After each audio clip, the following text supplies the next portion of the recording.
This episode is sponsored by GoWOD, the official mobility partner of the Noble CrossFit Games. GoWOD, the mobility app that is used by top CrossFit athletes Matt Fraser and Justin Medeiros. Take the mobility test for free on the GoWOD app. Once done, GoWOD generates for you super efficient mobilization protocols that are adapted to your mobility weaknesses, movements of your workouts, and available at any time. GoWOD has been designed for athletes with one goal: to allow you to mobilize in a personalized and super simple way, avoiding all the guesswork to help you perform at your best on every single CrossFit session. Get the app for free. Welcome back, everyone, to the CrossFit Games podcast. I am your host, Chase Ingraham, and we are here with Adrian Conway and Margaux Alvarez once again, and we are talking day 2 of the quarterfinals. All scores are officially due, but all scores are unofficially, not officially posted yet, as we will get to those when they come available. And as you guys are listening, soon on the show, we're actually going to speak to Matt Torres of Brute, and Emma Cary has decided to come on and be able to talk with us a little bit about her decision to withdraw. So stay tuned for that here in about 10 to 15 minutes. But guys, day 1's in the books. We got more final numbers last night. And after looking through the leaderboard, I was like, man, there's been a few changes as the scores came up. And one thing I really like to see, and I think and I'd love both of your perspectives as athletes, is a lot of times when you go into a competition, whether it's, the baseball field, basketball court, football field, CrossFit competition, when there's judging or officiating involved, your biggest, I would say, desire is not that you get judged appropriately, but that your competitor also gets judged appropriately on the same level. And what we've seen so far is that we've seen a few big corrections on the leaderboard that has had some massive impact. Adrian, I'll start with you. How is it for you from, I would say, sense of ease as a competitor, knowing that CrossFit is being much more diligent about video submissions and assessing penalties? I think it really is everything, to be honest with you. I mean, I think about starting the sport when I did in 2011. It was the birth of the CrossFit Open, first exposure to video submissions, the online qualifying model, and boy, we were full of doubt back then, man. We were watching, we were looking at scores go into the leaderboard and being like, "There's no way," right? And then even at that infancy of the sport, you would see people show up to regionals and be like, "See that guy's a liar," right? Or he had no judge, or the judge didn't know better. Something was wrong there. And to see that HQ was on top of this completely, with setting, apart or setting up the appropriate way, and to do it with urgency, right? To see the speed of these changes already taking place on the leaderboard and not just being like a Monday or Tuesday thing of next week, I think it should rest assure all the athletes that they're trying to keep the playing field as even as possible. And that really gives you a lot of freedom as an athlete to know it's always worth it to double down and make sure the details are in line and intact, and to go from there. So I love it. I do too. Margaux, for yourself, is, what Adrian's talking about. I don't think video submissions really came into play in maybe 2014, 2015 season. So we're just kind of taking everyone at their word. And even then, I felt like they just watched the video, and gosh, one of the worst things that ever came out was, oh, they look like they had the capacity to do so. Not to bring that up again, but that was said. That's kind of how the video submissions went back in the day. But now, especially with a narrower field in the quarterfinals, they're being much more strict. For you as a competitor, the same thing I asked Adrian is, how have you enjoyed the evolution of this video review and penalty assessment from HQ? I think it's something that, obviously, like Adrian was saying in the beginning, there's kind of some bumps and some issues that you're trying to filter out and clean out. And of course, when something's new and it's being implemented, it's obviously going to have its challenges or setbacks. But I think over the years, they've been able to refine it and get faster with kind of the video submissions and improve it to the place where we don't have as many issues or many bumps in the road. And I think it creates consistency. And I know that's something we talked about kind of before we popped on here, but consistency in anything that you're doing, whether that's setting up the rules, the video submissions, it makes it easier and more streamlined, but it also removes those questions of what we had early in the day. Like, is that person actually doing those reps complete? Is their video legit? And you didn't really know until you got to regionals where you had an in-person competition. And so I think that's something that they're ironing out, which will be good, because then that, again, takes out those questions and it puts the even playing field as you move into the next stage. And so some things to talk about. The scores from yesterday should be official by now, as all the scores for events 3 and 4 were due about 20 minutes ago. We're recording this about 2:20 Central, 12:20 Pacific. And yesterday, what we looked at the men's side for an example is that Noah Olson is on the top of the leaderboard, winning both events unofficially. Well, now he's sitting in third as he got a time penalty in event 2, which gave him 8th. But here's the crazy thing. Medeiros moved all the way up to first. Spencer Panchek moved to the second, 1 point back. Then Noah Olson. Then Scott Panchek is sitting in fourth with Saxon Panchek in fifth. We have 3 Panchek brothers in the top 5 spots after the first 2. As the leaderboard refreshes, we will get to that. And then on the women's side, Emma Lawson still no change there. Erin O'Connell in second, Mal O'Brien third, Annika Greer in fourth, and Fee Saghafi, who was actually out there in Naples, Florida with Matt Torres, who will join the show shortly from Brute, is in those are your top 5. So just as an example of things that had happened. I don't know how much you guys looked at the leaderboard, but as you scanned it, do you see any athletes that may be in danger?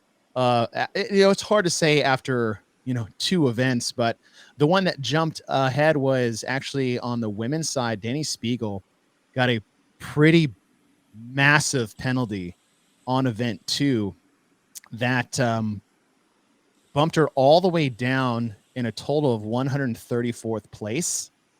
Wow.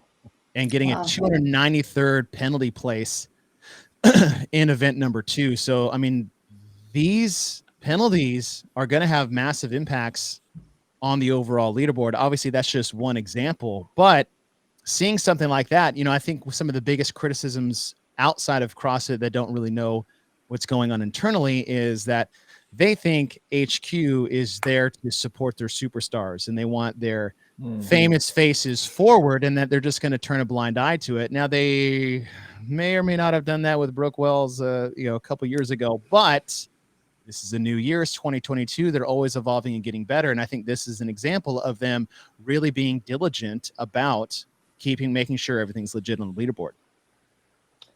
Yeah, I agree. And even as you say that, Chase, I think it's natural for people to be skeptical about a business like that, right? Because they're like, oh, well, HQ is going to do whatever they got to do to keep everything exciting. And they want to see the Lakers in the finals again. All the time, right? Just the same thing with basketball. They blame the officiating in the playoffs. They're like, well, they're setting up already. And heck, we saw it and heard it with, Rich Froning. Like, he does it. No one's testing him. He does. But CrossFit just wants him to win to popularize the sport. I'm like, that does not make it more popular. That's it. And clearly we've seen that over time. But I think it's up to CrossFit to continue to prove that, and they do so by being as neutral as possible and continue to be consistent. And this is a perfect example of that. So I love the fact that you brought that up as a topic, because I think it's a poignant one to discuss. And so the 2 events we had today, we discussed at length yesterday. It was event number 3. It was the wall ball shuttle run. I'll pull this up for you guys watching here. Again, as a tall, relatively fit guy, this was the balance out for event 1 for me. Like the handstand push-ups and lunges, not my bag. Never has been, never will be. But you give me some wall ball shots, rope climbs, and some shuttle runs, I'm like, thank you, sir. May I have another? I haven't been able to do the quarterfinals. I sustained an injury early on in the open, but I will be doing this event when I can, for my own ego's sake. I'm not going to do the handstand push-up one because that'll just make me feel worse than I already do. But this one is definitely coming up for me. Adrian, how about you when you first saw this?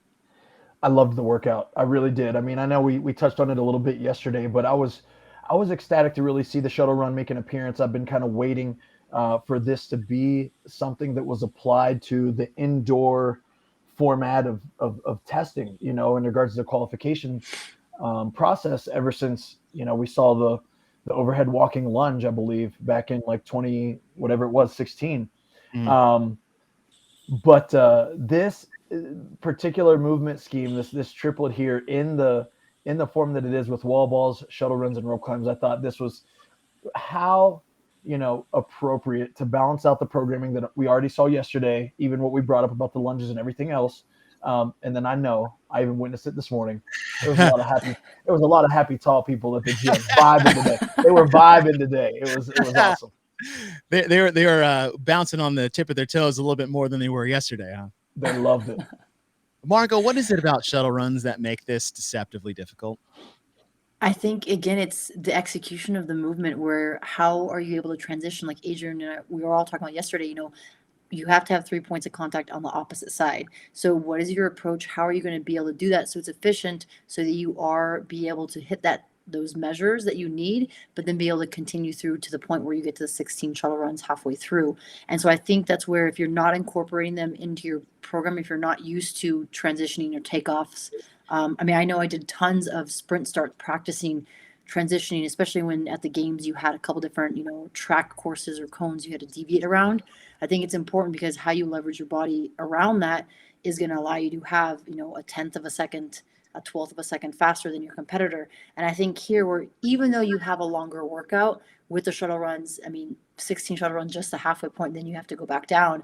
I think that ability to get to those movements and those reps by being efficient so you can transition yourself quickly to the next movement, but also make sure if you do have a lead on your individual or the person you're doing it with, that will put you in like kind of a spot above. And of course, everyone's doing this in the gym. Maybe they're doing it with people so they can have an eye on it, but then all the competitors you don't know, that's going to make a difference when you have to put the scores in and obviously wait till everyone tallies it up.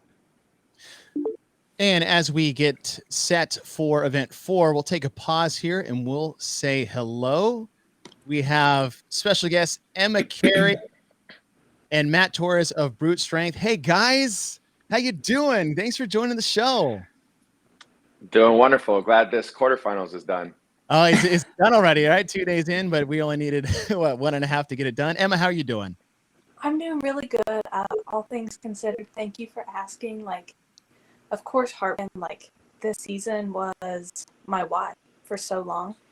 But it's not all I trained for, and all is not lost. And even in the heartbreak and the pain and just the disappointment of, not having this season that I've worked so hard for and wanted much, I see the opportunities even more.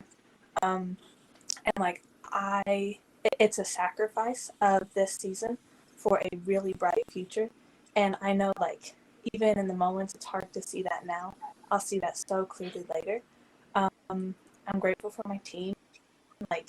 Just really great than anything right now. Matt, you guys are in Naples, Florida at the moment. Is that correct with your whole crew? Who do you guys got down there together right now? So right now we have, between Emma, Dallin, James Sprague, Fee, and then Phil Toon, and then Ethan Tate as well as down here. And then, Emma, you had the unfortunate choice you had to make to withdraw from this year's CrossFit game season.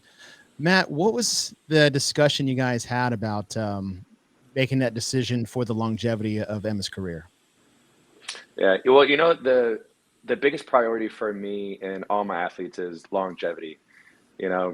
From the way that we program to the mentality that we have to the choices that we make, it's all about longevity. And we tried every avenue possible to, make sure that she was putting that as priority one, and then also be able to get through the season and compete. One thing that we didn't want to do with her is just get by and just get through when we can just start fresh right now. Emma wrote it. I think she's on 499 days until the CrossFit Games now. And so now, there's no pressure to hurry up and get healthy. So, it was a last second decision. It's not simple to sit up here and say, it's something that we knew that it was going to happen. It was literally an hour before the first quarterfinal event.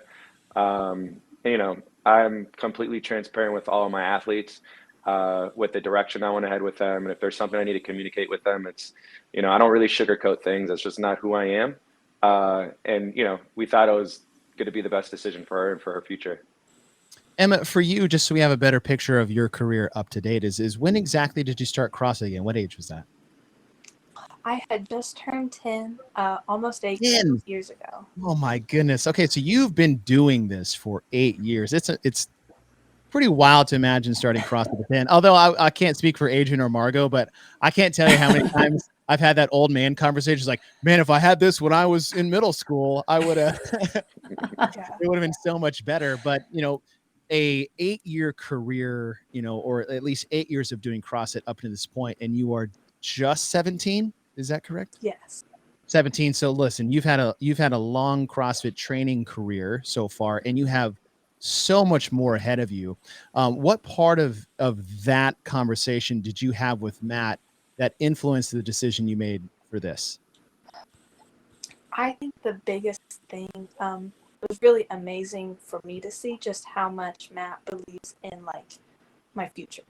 Like, we're not willing to risk my amazing future that we both believe in and like know is coming, just to have one season that probably wouldn't be what we want anyway.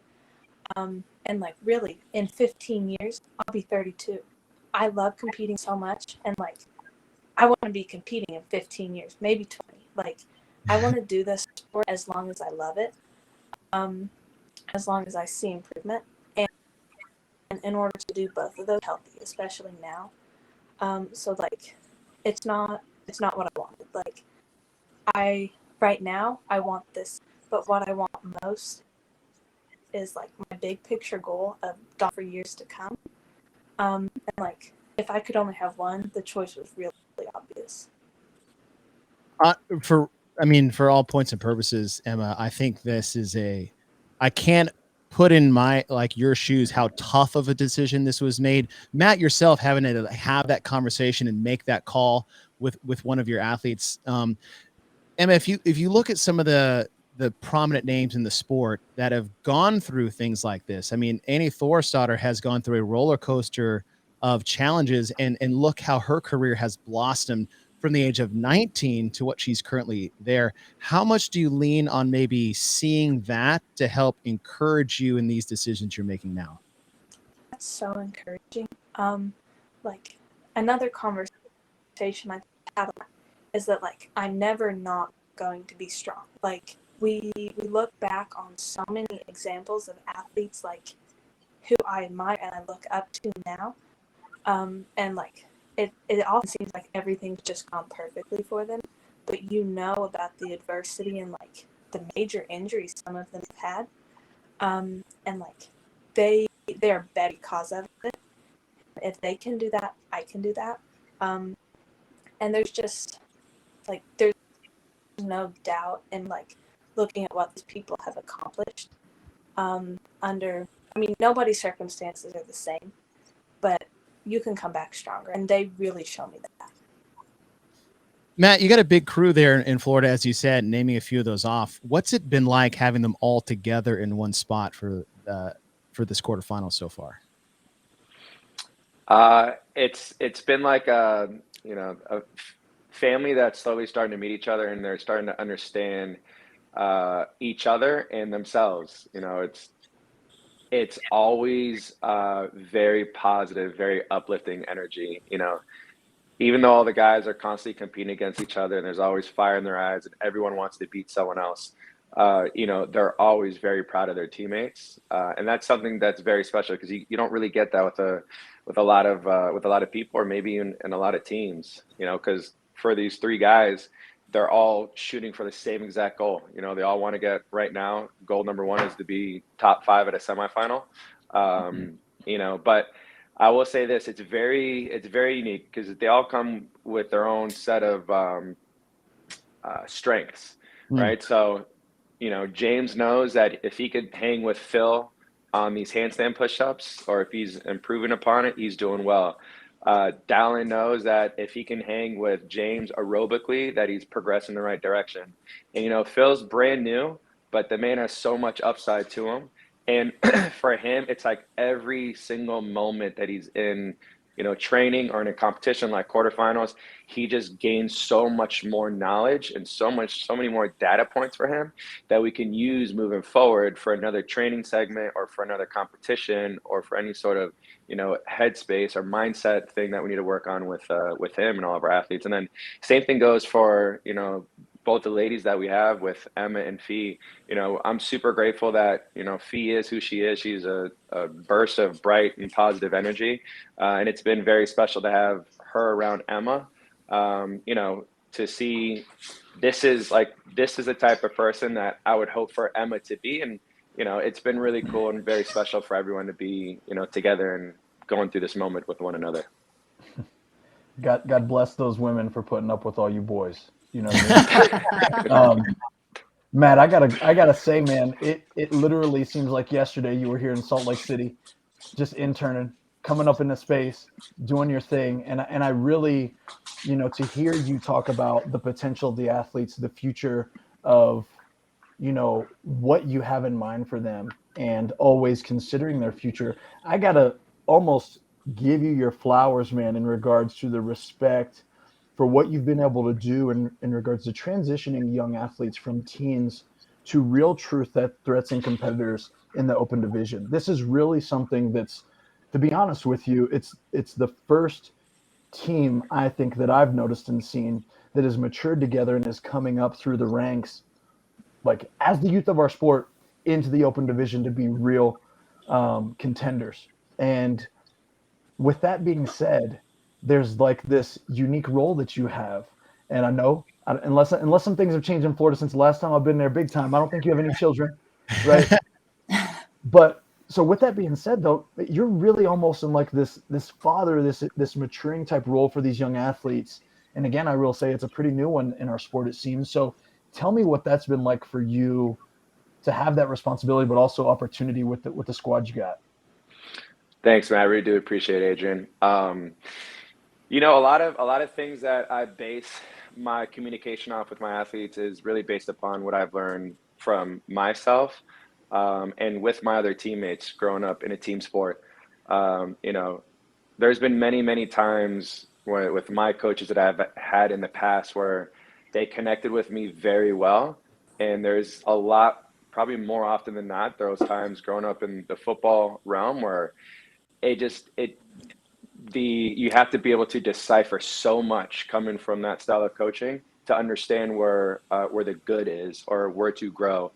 And it's really based upon that history. And then knowing these kids from, you know, 16, I mean, they're not kids anymore, but knowing them from like 16 and 17 years old, they were like sponges, right? So, I mean, from the people that I listen to the people that I look up to, I mean, even having you around for that period of time when we were all under the same roof, it was so special to have it around, to have these guys and these girls around at that time. You know, the big thing I think is they trust so much. And again, I think a big piece of it is, you know, being able to communicate with people. It's super important, especially when they are teenagers, and to be encouraging and, you know, to let them know at a very early age that you're going to fail very often, but it doesn't mean all is lost. You know, we pick up the pieces, we learn from it, and we just keep on moving forward. You know, and they've responded very well with it. And, you know, I'm very appreciative that they're able to put their trust in me and know that, you know, I'm in it for the greater good, and I want them to succeed just as much as, you know, I want myself to succeed as well. And, you know, I have my own personal goals, and all of our goals are very much aligned. It's like my goal is to be the best in the world at what I do, and their goal is to be the best in the world at what they do. So if we both succeed, or if one succeeds, then we both succeed. That's awesome. That's great. I love it. I love that you talk about communication being key. I've seen a lot of that through coaches and athletes. And I love that. I mean, I love Fee, and I love that you work with an athlete that's been around for a little bit longer. And she's made a lot of progress following up and staying in touch with her. And then also you're working with Emma. So having kind of two different spectrum of athletes, one that's up and coming, one that maybe has a little more experience.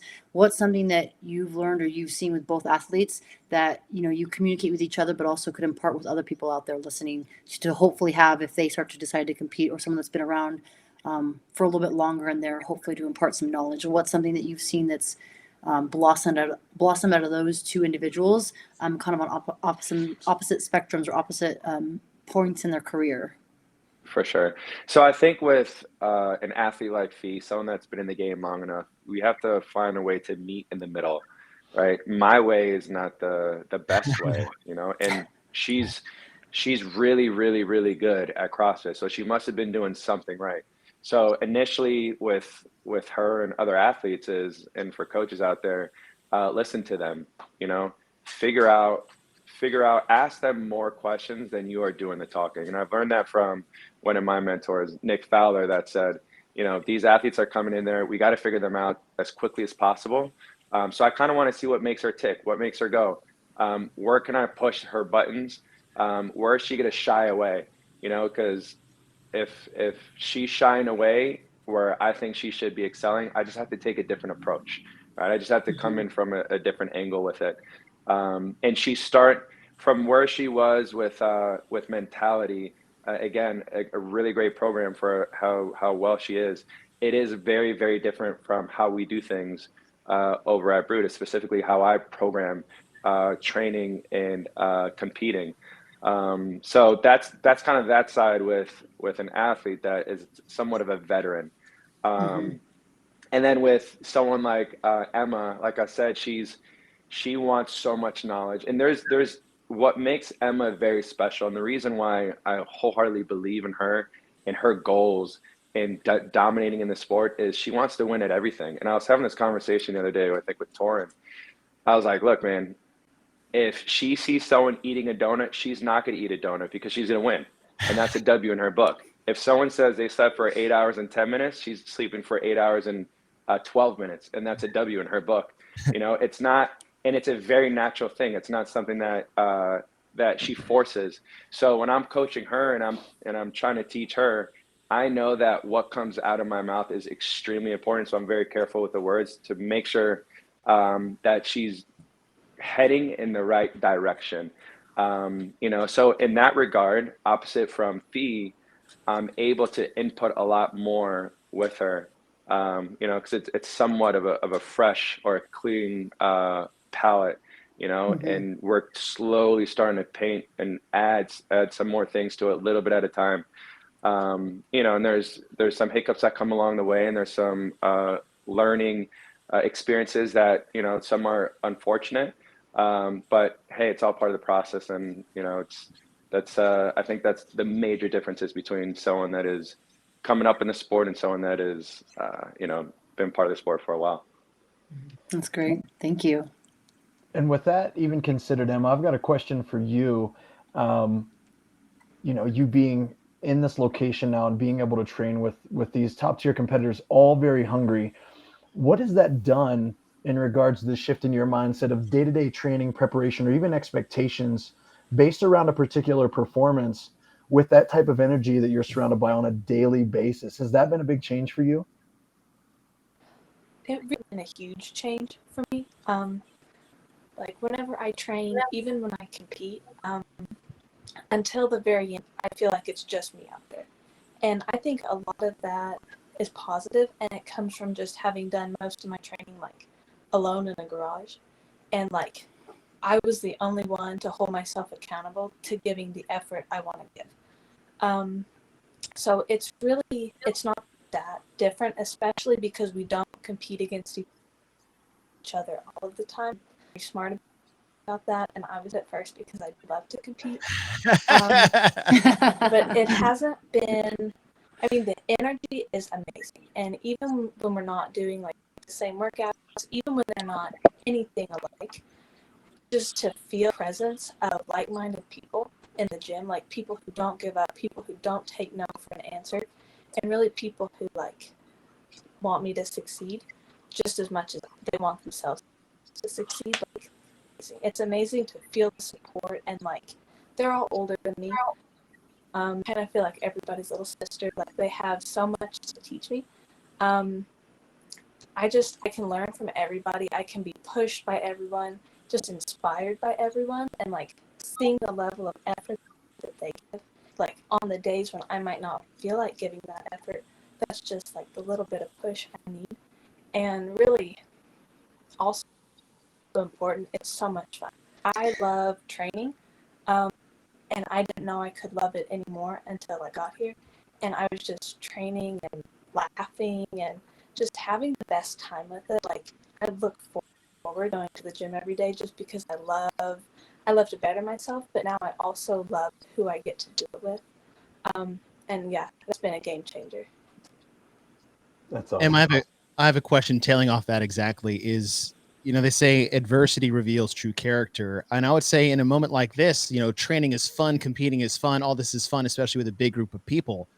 But now that you're going through what you're going through, how nice has it been for you to have this group around you for something that maybe isn't the fun part? I have no idea how I would do this, but like, honestly, like I know it's only been a couple days since I've made this hard decision, but like they were there with me. They give the best hugs, the best words of encouragement, and just people who are there for me. Like no matter, like they're not just there for athlete Emma and competitor Emma, like they're there for me as a person too. And I just honestly seen a side to them that I didn't really know they had. And like they care about me deeply. And I mean, sometimes I feel like I don't even deserve how amazing of people I'm surrounded by. Yeah, it's amazing. Matt, as a coach, what's it like to hear that from one of your athletes? It's special. I know I got a good group around here. And there's just a lot of good people. It's a good group, good people. They all care for each other. They would do the same thing, the same way that they treat Emma is the same way that they would treat each other if any of them were in the same type of situation. And so it makes me feel very good on the inside. And to be honest, it also takes off a lot of stress off my plate because there's not a lot of training camps that are like that. It's and you see it, you really see it in any other sport. It's very rare to get something like this because again, everyone's gunning for the same thing, and if it gives you a leg up, sometimes people are just like, hey, sorry bud, but I gotta focus on me. So it's very special to be able to see them take the time to help out another teammate. Matt, I got two more questions for you, then we'll let you guys go. I know you're wrapped up and you guys just kind of want to chill because it's been a wild couple of days for you. Specifically to Dallin Pepper, is this the year that we can see him finally break through that glass ceiling from from teen to Indy? How's Dallin looking? Yeah, 100% confident in that, like 100%. I was just as confident last year that he was going to be doing it last year. Every time a new season approaches for all my athletes and specific to Dallin, we've been doing this for so long together now that we've seen every single year the improvements upon his weaknesses. So to be that close last year and then give us an entire year to improve on those weaknesses now, there's no shadow of a doubt that I believe that this is going to be his year to make it to Madison. And then one more athlete you touched on, an athlete that you like having with Emma, and that is Saghafi. She made the games in 2019, took 24th in that wild and crazy year, and has been so close on the doorstep, nearly able to kick that door in. She's sitting fifth at the first two events. We're still waiting for an update on the leaderboard after 3 and 4. But what do you see from Fee this year that might get her back to Madison? For sure. So the first meeting I had with Fee was, to go over really her 3-4 prior years of competition. And we kept seeing some very similar weaknesses that kept arising. Those are things that we've been focusing on and have been concentrating on. And those will also get a magnifying placed over them for the next, month and a half or 2 months, whichever semifinal she goes into. So we're confident. We're very, very confident that this is going to be, her next time getting to the CrossFit Games this year as well. She's a hell of a competitor, and she is very in tune with every moment within an event or with a training piece, which you don't really get that from a lot of athletes. She's that type of mindset is super, super vital and super important for her success. And I think with her now being with us, this is going to give her the absolute best chance that she's had to make it back to the games. And with that, you know, I'm 100% behind her, and I know that she's going to make it back to those CrossFit Games this year too. Well, Matt, Emma, listen, I want to thank you guys for taking the time. Emma, you especially. I know it's been a tough couple of days, but you know, as you said on your post, it was 500 days yesterday, 499 to the next big chapter of your training career. And listen, I just want you to I'm pulling for you, cheering for you. You're a wonderful addition to this community and the sport, and I really do wish you all the best. Matt, congratulations on everything you guys have going on, and I wish you guys all the best for this season. And Emma, I can't wait to see your road back to the top. I really can't. It's going to be amazing. Thank you so much. Appreciate you guys. Thanks for joining the show, and good luck with everything. Thank you. Thanks for having us, guys. All right. Well, thanks to Matt Torres and Emma Cary for hopping on. And man, I mean, Adrian, you know more about Matt than any of us do. Like you guys, like I said, you grew up under the Brute tree. He was an intern when you were a mainstay there at Brute. And you know, are you surprised to see this blossoming underneath Matt now? You know, I'm not. Matt was one of those particular individuals that had a very unique ability to communicate with people. So for him to say that that's one of his biggest priorities and also biggest strengths, it doesn't surprise me at all. From the first moment that we met to the way that, you know, you felt his presence when it wasn't asked of him, whether he was assisting at particular things or he was just stepping in to fill a void. Very much like he mentioned, a team player. And I know it really showed through his growth as an athlete. He's formerly a football player. And for him to have the love that he did for CrossFit, and be all in at some point for himself, even as an athlete, and then to make that transition to really being passionate about leading others and coaching. And then, of course, he had the opportunity to really start to develop Dallin and work with him for quite a while from the time that he had his dominance as a teen until now. No surprise at all. And I know these guys are going to have a really big year this year. Margaux, listening to Emma talk about the decision she had to make, what she's going through currently, I mean, what type of process is that like for an athlete to like have this devastating blow to what you thought your career was going to look like? You know, especially at 17. I mean, usually when something happens to us when we're 17, we're like, my life is over. Like, it's over. It's all, you know, it's all for naught. And, you know, listening to Emma, what type of feeling do you have her mental side going into, say, this rehab and rehabilitation for her back and what that can look like for next year? I think she has a great head on her shoulders. She obviously has a great team, not only with Matt, but her supporting, I would say teammates, but also friends, like she called them. Like they're there not only for her as a competitor, but as a human. And just to hear her speak and hear her have such foresight or insight to where she's at now, but where she wants to be in the future, it just brought a smile to my face, because like she's very mature. It sounds, I mean, not personally knowing her, but seems like she's very mature, very advanced. Being able to have communication, I think, is huge and important. And I touched a little bit on that with Matt, but her being able to communicate to him and talk to him about, you know, what she's scared or what she's happy about, or what she's upset or worried about, I think that's allowing her to process everything. And I imagine there'll be days that are more challenging than others. Some will be easier.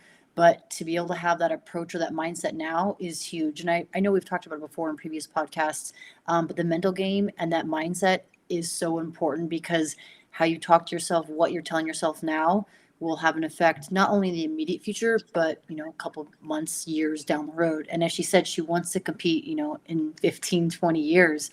And so to have this mindset at such a young age, I think it's important. As a young individual, I feel like we maybe don't always have experiences to go back to. It's not until we go through something challenging, we go through a hardship, that we have that to rely on. So her going through this at a young age, I think it's going to give her a little bit of base or foundation that she can learn from, and then she can use that going forward. And it's a pretty wild concept to think that, like, oh, compete for 15 more years. And then you'll be like 32. I mean, we just talked to Michelle Atana, and that's how old Pat Bellner is. And look what his career is so far, you know, and I feel like he's still trending up. So we had reviewed event 3. So let's review event 4. And event 4 came out, and that was the other total, which is one of those events we I mean, at least I've been hoping to see as of late, especially in the recent CrossFit Games era.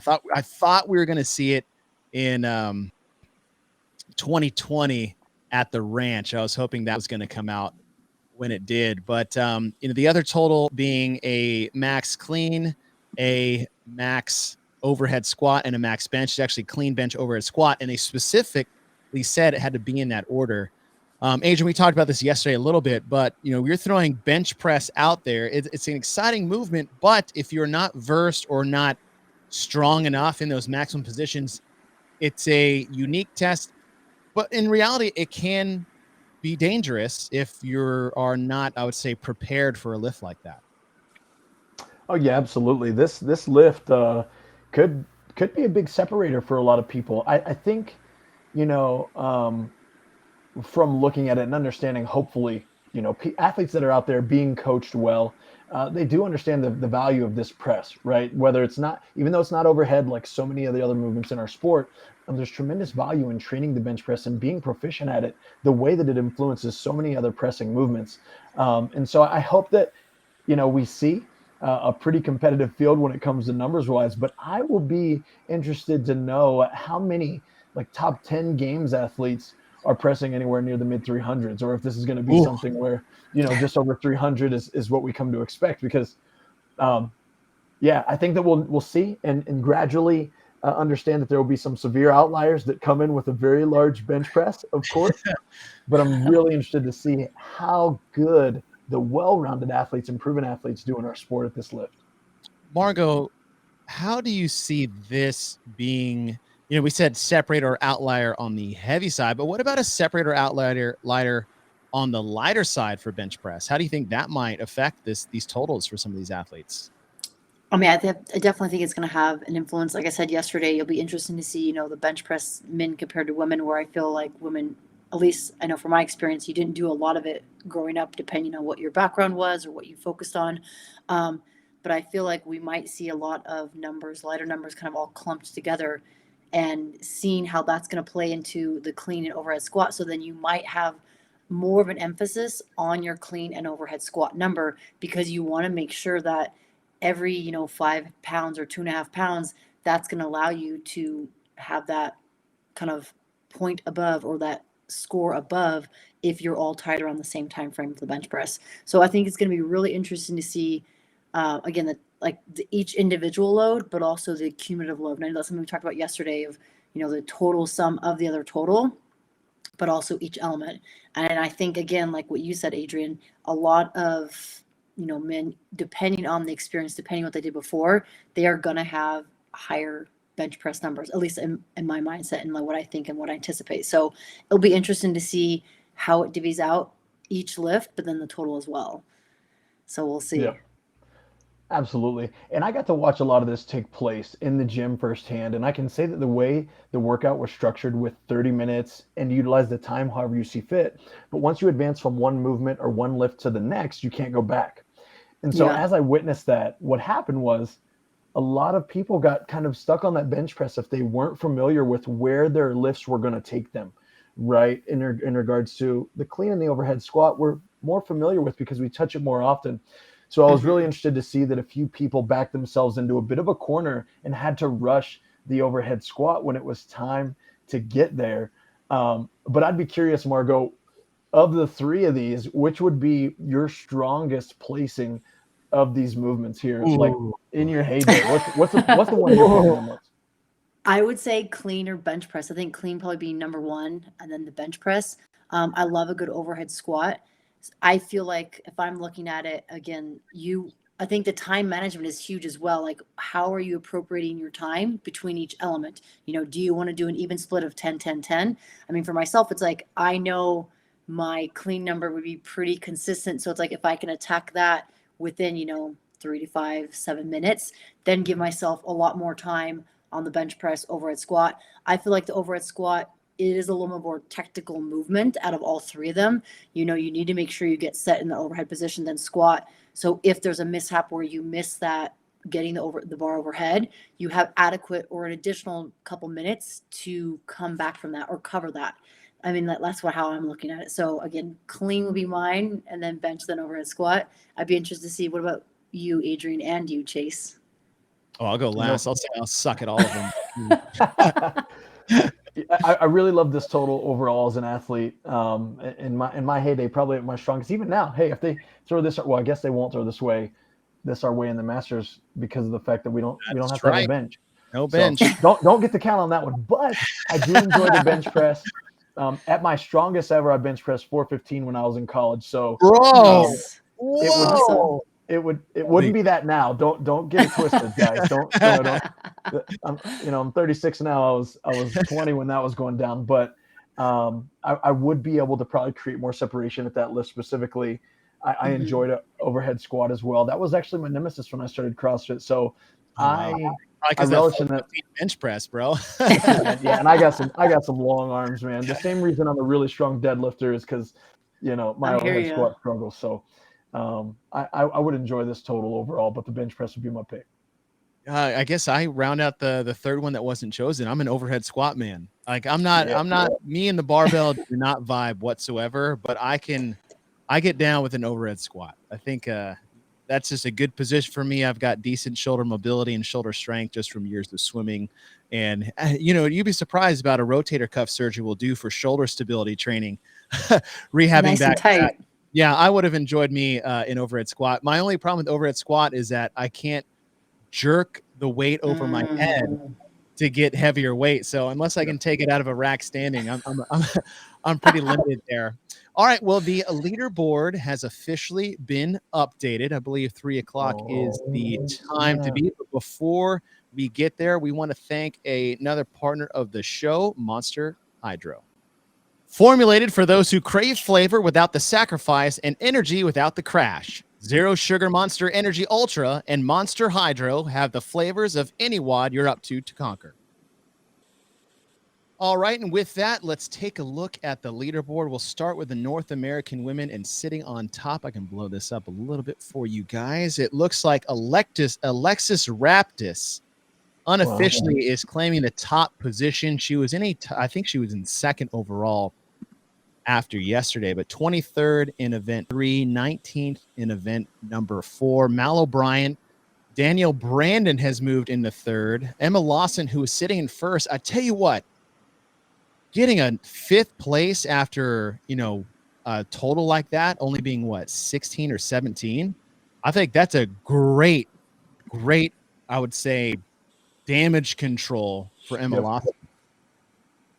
I agree there. Yep. We know that with age is going to come more strength and more exposure to those heavier loads. So to see her perform that well and save some spots there, that's awesome. Brooke Wells has moved up in the top 10, and Olivia Kirkdetter, who is just 16. Margaux, what the heck is going on with all these teenage girls? She got 10th on the total. Hey, I'm saying you're not out at the right time. I'm just going to say that. It's amazing because just seeing all these young athletes, I mean, maybe not knowing exactly when they start, but 16, 17, being competitive, and even just what we were speaking with Emma, she's been doing it for 8 years. So even if it's, not super intense in terms of competition, but the reps, the movement patterns, learning something, especially at a young age. And I've found over the years, I feel like younger individuals, young kids are able to pick up things really well as children or young kids, however you want to look at them, just their ability to absorb it. So, starting CrossFit at a young age, you're going to be so much more proficient. And if you build more time and you've seen movement patterns increase, your strength increase, like you said, it will come. It's just, it blows my mind. It's incredible to see. I'm looking down the leaderboard right now. Okay, so you got just athletes under the age of 20. Mal O'Brien, second at 18. Emma Lawson, 17 and 5th. Let's see, Olivia Kirkstetter, 16 in 9th place. She got 10th in event 4. I cannot believe how strong she is. Wow. Oh my goodness, is going down Simone. She just turned 21. Annika Greer, she's 19. She's sitting in 16th place overall. And then Paige Powers, she's 19 and 22nd overall. This is absolutely mind-blowing. And, it's offensive. We just talked to Emma Cary, and she's, again, one of the female athletes in the field, not just young female athletes in the field. Like you have 5 or 6 women under the age of 20 sitting up there in the top 25. It's absolutely crazy. It's definitely. Oh no, go ahead, Margaux. I was gonna say it's changing. Obviously, the sport and who's coming in at what age, it's changing. There's evolution, and obviously, with anything, there will be change. But again, to see these younger individuals and athletes coming up, it's for sure going to be changing the competition. And for those that have been in the sport a little bit longer or a little bit, they enter the sport a little older. And I know we kind of joked around like our time frame of when we were around, but it's changing, you know. And I think it's incredible to see these younger individuals coming up, but it for sure will change the landscape of competition and I think the age demographic overall going forward. So we go to the men's side. Again, all these scores are unofficial until they get reviewed and, you know, penalties are assessed. We saw a lot of changes late last night across all the leaderboard. On the men's side, Justin Medeiros stays in first place overall with 82 points. Adler has moved into second unofficially with Noel Olson rounding out your top 3. But, you know, we still have Scott Panchek in 4th. Chandler Smith has moved up. Saxon Panchek in 6th. Spencer Panchek still in your top 10. So Chick brothers unofficially inside your top 10. And looking at other names, Hopper has moved up the leaderboard. And Cole Sager has dropped down to 26. Pepper has moved up to 25th, as well as Will Morad. So a lot of movement, and no surprise really to see this much movement, Adrian, after having an event like Event 4. Now, Event 4 having 3 lists, I think, is a much more balanced, appropriate strength test than, say, a full rep max front squat like we saw last year with less volatility, but still having a event like this that must be tested when you're vetting this group to semifinals. There's not really a big surprise to see this much shakeup so far. Not at all, especially when we consider 2 scores. And then we literally doubled that to add in the variance here where we're getting outside of this time domain with, you know, the rope climb and shuttle run event, as well as the 1 rep maxes. I couldn't agree more. I think it's certainly something that was expected, and you know, it's setting a great stage for a very exciting finale. I'll tell you that. Oh man, especially with that event. Can you imagine? We'll touch on this event let's comb through the leaderboard a couple more before we touch on the 5th and final event that will be tomorrow, because I can't wait to talk about that. We'll jump over to Africa. Jason Smith, you son of a gun. God, look at this guy. We're talking about all the young kids on the women's side. 38. Yep. Dude's 38 years old and still leading Africa. Ryan Duvenage behind him, holding on that 2nd place position. On the women's side in Africa, again, a lot of great South Africans. Michelle Moran, Lee Carouse, Michelle Basnet. In your top 3, we move over to Asia, and Sungjan Cho, she's sitting in first. She's out of, I believe this is North Korea or South Korea. I don't want to guess. That would probably bad on my part, but just lost it. There we go. On the women's side in Asia, she's holding down the top positions. Svetlana Veselova has moved into 2nd. She was first after day 1. On the men's side, we have Roman Karenikov. Wow. Karenikov was not in first after the first day of competition, but look at this. Like, one of his biggest weaknesses we've seen over the years has been strength, and 6th overall in Event 4, I think shows that Karenikov has definitely started plugging holes there for him. We move to South America. Guy Malheiros, first place. Here's my shocked face. On Event 4. The only thing I wish you could see is what they're pounds. Yeah, a total of 1,100 pounds between the 3 lists. It doesn't have it exactly what he had, but he ended up winning the other total. Augustine Raquelme moves into 2nd. He was after day 1. On the women's side, Luisa Marquez has moved into 1st out of Brazil. Julia Cato tied at 34 points. In fact, they're both tied for first place with Melina Rodriguez rounding out your top 3. We'll slip over to Oceania. Tia Claire Toomey, first, 2nd. And guess who she gave the 2nd place to? Anybody want to take a wild guess who she got 2nd for the total in? Cara Saunders took the 1st. So Saunders sitting in 2nd overall, 2 seconds, a 9th in workout 3, but a 1st in workout 4. Man, I tell you what, Tia Toomey is a cheat code. Like, that's just absolutely insane to have the off season that she did training for bobsled, which was a stark difference between, I would say, general physical preparedness for CrossFit. She even said she put on like 15 or 20 pounds for it. And in a matter of what? Months? Months. She's out in there almost winning every single event. Her lowest place is 2nd overall. Cara Sanders in 1st. Ellie Turner sitting up in I mean, this is a stacked region. When you guys look at these names, Saunders, Ellie Turner, Maddie Stewart, Jamie Simmons, Bailey Rogers. I mean, the women's field in Oceania is wild. And to think they only get 3 spots to the CrossFit Games is Margaux, when you think you're competing in a we had 3 spots back in the regional days, but the field wasn't like this. No. The field wasn't this.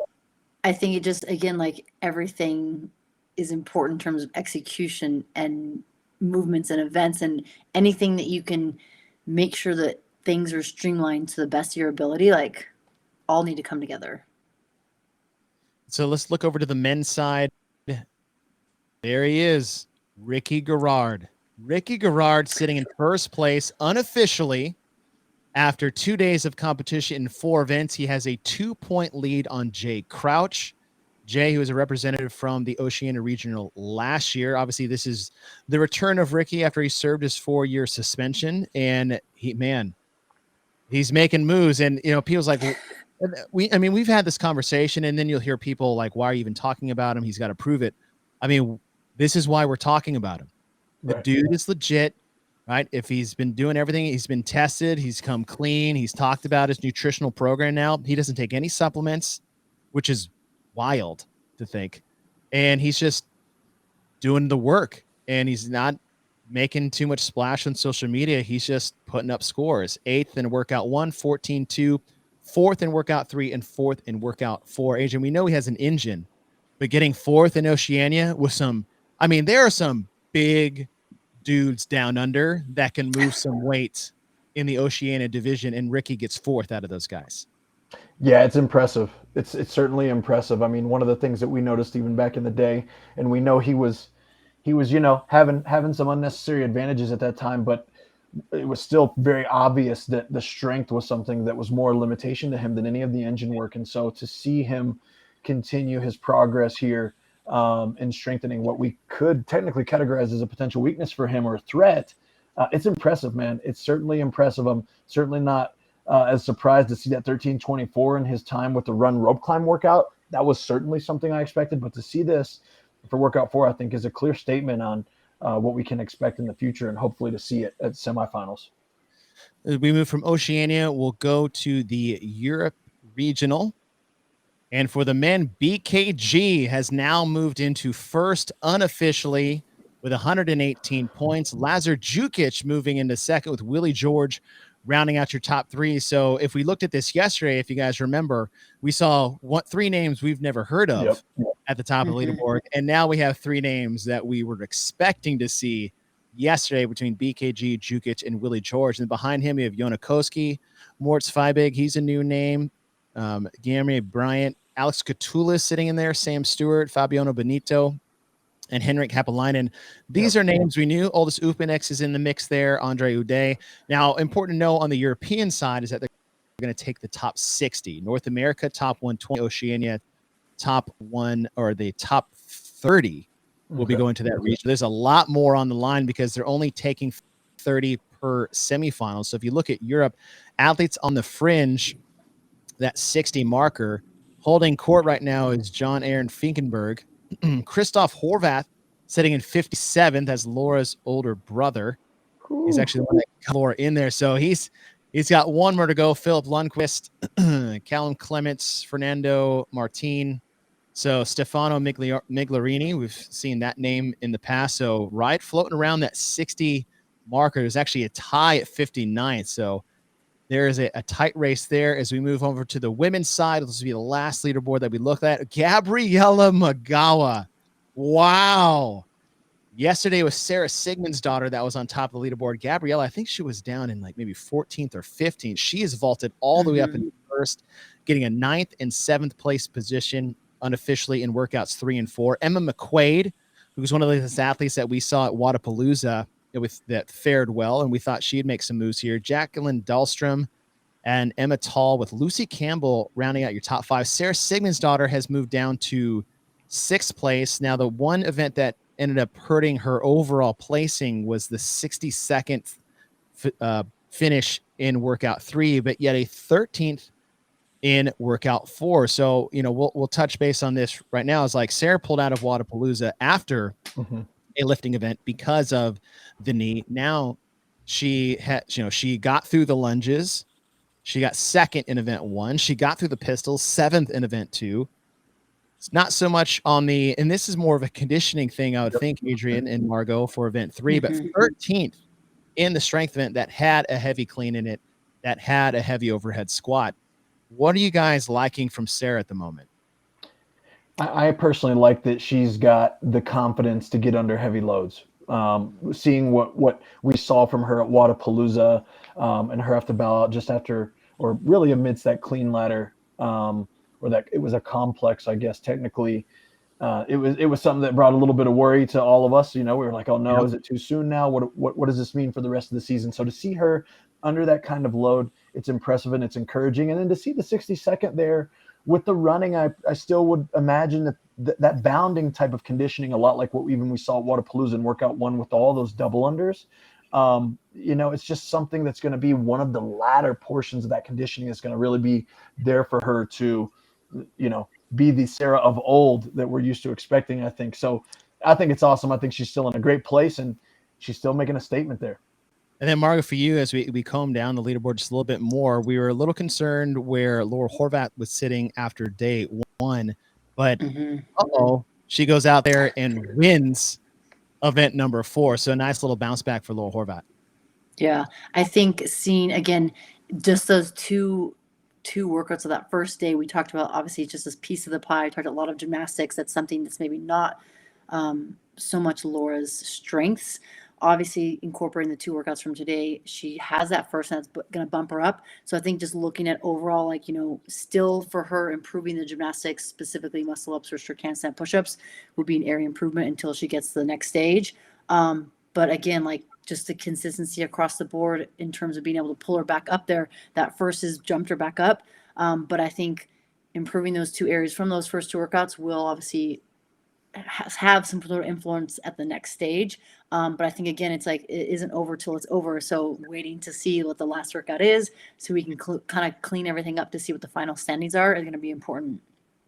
All right, and then we want to look at top 60 make it to the semifinals out of Europe as we look into this, and holding on to that 60th position, really tied for 59th, is Maren Haberstroff, but she is tied with Sam Briggs with 443 points. So Sam Briggs is tied for that 59th place position, and Michaela Norman is on the outside looking in at 446. So we have some big name, wild, sitting in that final qualifying spot on the European side, as we still have one more day of competition left. And with that being said, let's look at what's coming up for day number 3. And we have event 5, which, last year we saw a pretty fast event, 963. I believe it was snatches at 185 and burpee box jump overs at 30 inches for the men and the women. And as we look in what we have for event 5 coming up tomorrow, and it's going to be a 30 cal row, 20 burpee box jump overs at 24 and 20 inches between the men and the women, and then 10 snatches at 185 for the men, and then the weight at 135 for the women. Margaux, actually, I'm going to start with you. We're starting to see, in fact, this whole quarterfinals is what we've seen in the past is, okay, we're going to have a 9-foot wall ball target for the women. Why? I couldn't tell you. And we're going to do 10 muscle ups for the men, but only 7 for the women. We're going to use 185 pounds for the men, but only 125 pounds. In this quarterfinals, there's none of that. It's equal across the board. Everyone's using a 10-foot target. Everyone's doing 10 muscle ups. Everyone's doing 30 cals. on the row, where traditionally in the past it's been 30 cals and 20 cals. What's it like seeing this new, I would say, new programming protocols and standards on the women's side? Love it. Keep it the same. I mean, if you're looking at, it's funny because I know we've had the 9 feet in a while. I'm like, very rarely in my training did I ever go to 9 feet. Usually it was 10 feet with a 14 pound or 20 pound. So to see it all be consistent the same, it's like, all right, let's go. If the, females beat the males at that time frame, obviously the load is a little different, 185, 135 for this particular workout, but it's, raise the roof. Let's keep it even across the board.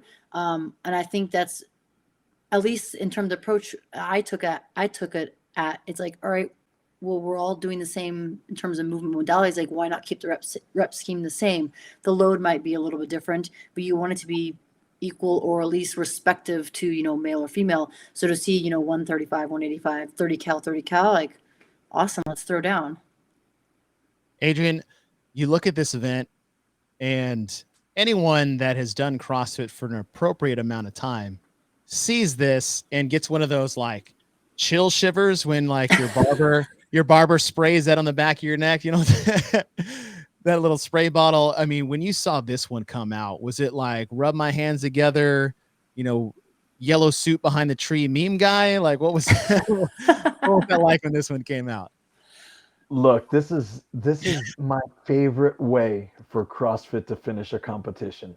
And so when I saw this, it was like, oh yeah, this is the home run hitter. This is the home run derby right here. This is where everyone's on the edge of their seat and they're just waiting to see what's going to happen when you address that bar for that first rep, right? If they watch it pop off your hips and it's smooth and it's fast, they're like, oh, he or she's going for it. And then it just touches the ground and you're like repping them out. Or is it like a slight wobble and the knees buckle and like people don't know, you get 2 snatches in and you just don't know what's going to happen. So to see a workout like this where it really draws out that real high intensity, there's some of my very favorite workouts when it comes to coaching, but also just spectating and being a fan of the sport. And then, conveniently they put it at the tail end of this competition where we just talked about people that are right there on that cusp and cutoff line. And guess what? Tomorrow they're throwing all hesitation out the window. And it's like, hey, someone try to wake me up after I hit my 10 snatches. I don't know what's about to happen. Yeah. So I can't wait to see what's happening with this workout. I think, we just spoke to Matt Torres and Emma Cary, and he's like, yeah, we're all done. We did all the workouts. I'm like, until you see the leaderboard, and you're like, well, looks like I'm waking up early tomorrow because, daddy's got some snatches to do. So true. Now, with this particular event, is that unlike this isn't just a full dummy event. Mm-mm. Like, you can't just be big and strong and send it and be fine. There is a fine line athletes are going to have to walk to maximize strengths and minimize weaknesses. I mean, this is an event that's going to take less than 3 minutes on average for your top 50 athletes. Finishers, yep. And just to think about a minute per is a bit like, I don't mean to gloss over that so nonchalantly, but when you talk about the volume, the burpees over the box, how to approach the bar, as you said, Adrian, Margaux, when you look at this, you can easily either miss time where you put down the pedal or too soon versus too late. What would be your approach coming in an event like this based off your skill set? I mean, looking at this, it's kind of like you said, treading that line a little bit. Like, you want to go all out because it's that one round, but you need to make sure you're having a little bit left in tank for the snatches. You think of the cal row, it's going to be a pull. For the burpee box jump, it's a jump, but you're still using some sort of extension to get over that box. And for the snatches, you need to be able to pull and extend. So you need to have something a little bit left in the tank for the snatches. And it depends on the approach and depends on the weight relative. I'm looking at this and I'm thinking, all right, 135, I want to be able to get as many unbroken as I can on that last round because every split second matters. So going into those 10 snatches, my approach would be like, all right, I'm going to hold on to this bar as long as possible.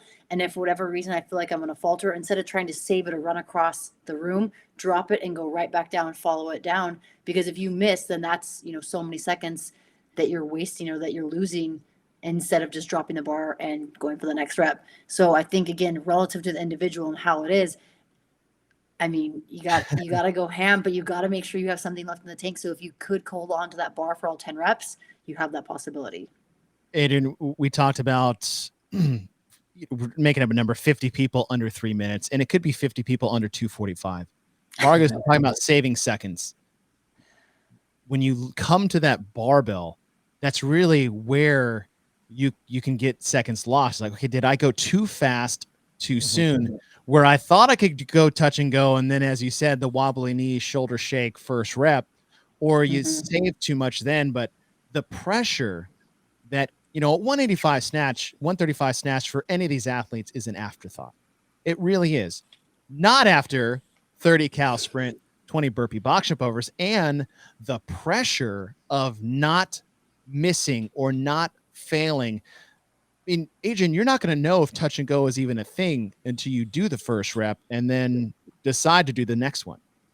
Absolutely. What's the pressure like at the end? The pressure is why you come. It's that feeling. That is what has always drawn me to this sport, was the pressure. I love it. I enjoy it. I tend to thrive with the opportunity to feel that, and I hope that all these young athletes feel that. Like, this is an opportunity for them to rise to an occasion. And when you go to that bar, and there's really no better example of this than one of the goats of our sport, Mr. Rich Froning himself. There's a good chance, guys, that when we go back and watch Rich's tape, he's not going to do any touch and go reps. And he's going to do one of the fastest times if he chooses to throw his hat and try this workout, because he's going to pace so smoothly and efficiently due to his self-awareness that when he gets that bar, his singles are almost going to match a tempo that some of these young reckless athletes are going to do for touch and go reps. And so I really don't believe there's a right or a wrong way. It's all about, like Margaux mentioned as well, it's relative to the individual. So there are going to be some guys I know that I've already, and I don't think he would have a problem with us talking about it, because Chandler's clearly already put in all of his scores. He's done competing for the weekend, but Chandler Smith ripped off an extremely fast time, and he's touch and going all the way to the finish. He addressed the bar, literally took like a one deep breath and just went to work. So ridiculous. I mean, and it looked smooth and pretty too. So he even might have had a little left in the tank. So we're going to see it happen a lot of ways. I think what we're going to really see are these people that are in desperate need of high performance. Like you mentioned, Chase, is that they're the ones that have to take the risk that can sometimes be devastating, where that 30 cal row and that 20 burpee box jump over happens just a touch too fast. And then when you go to address the bar, because you're like, I have to have these reps, then you get a miss. Right. And so the pressure they're feeling is unlike what a lot of the field that knows they're in a more comfortable position will have the freedom to execute with. But I'm, like I mentioned several times, couldn't be more excited to see how this plays out. What a way to finish things out. I couldn't imagine seeing this on a regional stage.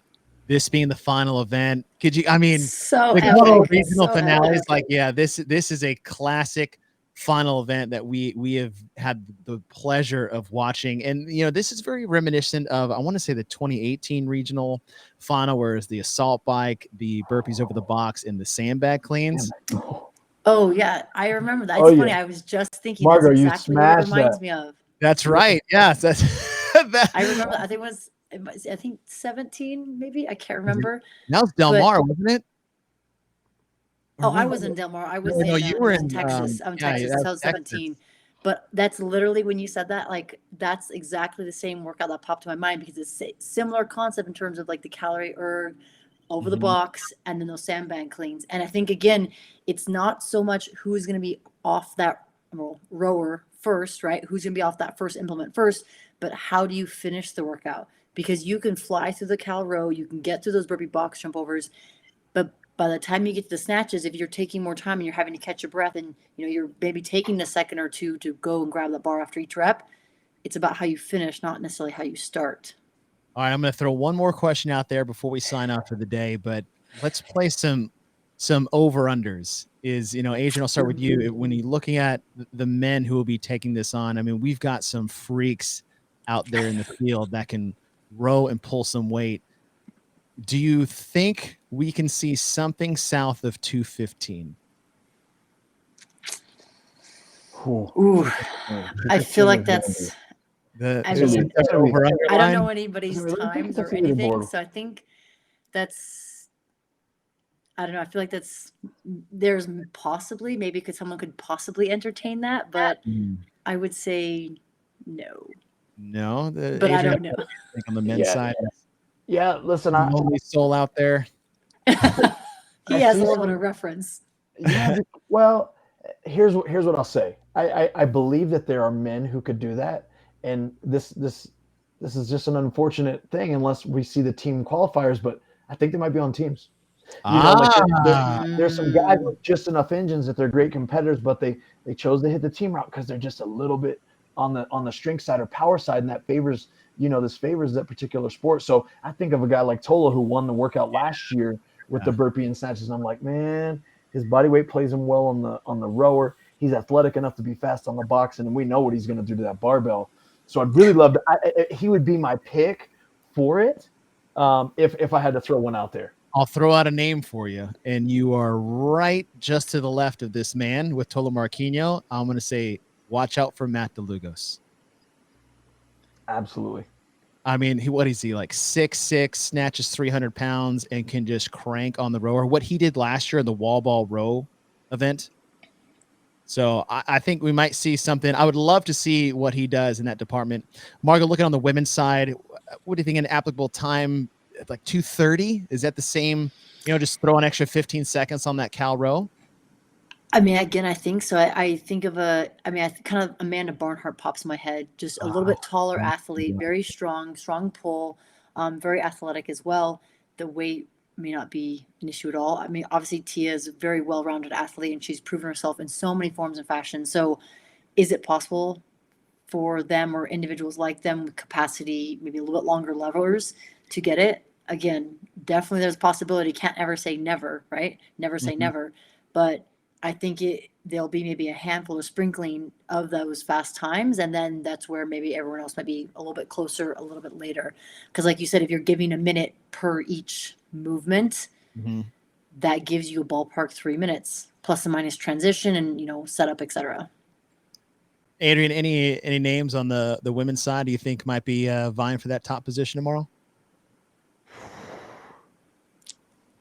I don't got any off the top of my head, man. This is going to be those two that you threw out there, though, with the Amanda Barnhart and Tia Toomey. I mean, like, those are really hard ones to pick against, I would say, especially when you saw what Barnhart did in the snatch assault bike or echo bike event at the game. So, I mean, like, she can move a machine. She has that burn. She definitely has the strength and the fact that you can power all of these snatches. I think those will be two names to look at. Well, that will do it for us here for day 2 of the quarterfinals. The third and final day will go down tomorrow.